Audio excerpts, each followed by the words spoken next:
Mister اور Mrs Ahmad کو اللہ نے 2 رحمتوں سے نوازا تھا۔ بڑی بیٹی جتنی عقل مند اور سلیقہ شعور تھی، چھوٹی اتنی ہی شرارتی اور نادان۔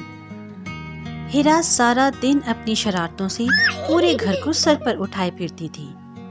ایک دن ہیرا کی امی دوپہر میں سو رہی تھیں اور بڑی بہن اپنے کسی کام میں مصروف تھی، تو ہیرا کا دل چاہا کہ وہ کھیلے۔ اس کے ذہن میں خیال آیا کہ کیوں نہ پڑوسیوں کے ہاں جا کر بچوں کے ساتھ کھیلا جائے۔ وہ چپکے سے دبے پاؤں گھر سے نکلی تاکہ کسی کو پتہ نہ چلے اور بچوں کے ساتھ کھیلنے لگی۔ کھیلتے کھیلتے نادانی سے ہیرا سے باغ میں پڑا ایک گملہ ٹوٹ گیا۔ اب اسے سمجھ نہیں آ رہا تھا کہ وہ کیا کرے۔ اس نے سوچا کہ گھر چلی جائے تاکہ اسے کوئی کچھ نہ کہہ سکے، اور جب کوئی پتہ کرے تو وہ صاف انکار کر دے۔ شام کو پڑوسن آنٹی ہیرا کی امی کے پاس آئیں، جبکہ ہیرا اپنے کمرے میں سو رہی تھی۔ ہیرا کی امی نے ہیرا کو جگایا اور اسے پڑوسن آنٹی کے سامنے کھڑا کر دیا اور پوچھا، بتاؤ ہیرا بیٹا، کیا تم سے گملہ ٹوٹا تھا؟ ہیرا کچھ دیر خاموش رہنے کے بعد بولی، نہیں امی، مجھ سے تو نہیں ٹوٹا۔ ماں تو پھر ماں ہوتی ہے۔ وہ ہیرا کے چہرے سے بھانپ گئیں کہ وہ جھوٹ بول رہی ہے۔ ہیرا کی امی اور بڑی بہن نے ایک ترکیب سوچی۔ انہوں نے سوچا کہ کیوں نہ ہیرا کو سبق سکھایا جائے اور اس کی جھوٹ بولنے کی عادت کو ختم کروایا جائے۔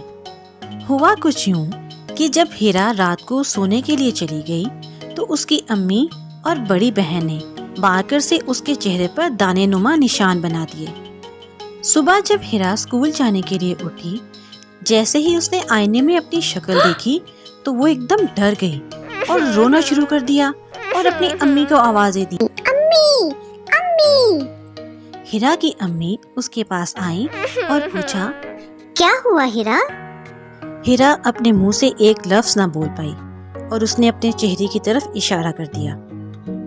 ہیرا کی امی بولی، ہاں، جب کوئی بچہ جھوٹ بولتا ہے تو اللہ تعالیٰ اس کے چہرے پر ایسے نشان بنا دیتے ہیں۔ ہیرا، تم نے کوئی جھوٹ تو نہیں بولا نا؟ ہیرا نے روتے روتے جواب دیا، امی، کل جو گملہ ٹوٹا تھا نا، وہ مجھ سے ہی ٹوٹا تھا۔ میں ڈر گئی تھی، اس لیے میں نے جھوٹ بول دیا۔ امی، مجھے معاف کر دیں، میں آئندہ جھوٹ نہیں بولوں گی۔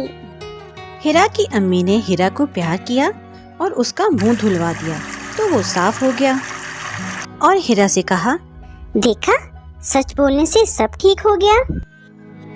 اور ہیرا نے اپنی امی سے وعدہ کیا کہ وہ آئندہ کبھی جھوٹ نہیں بولے گی۔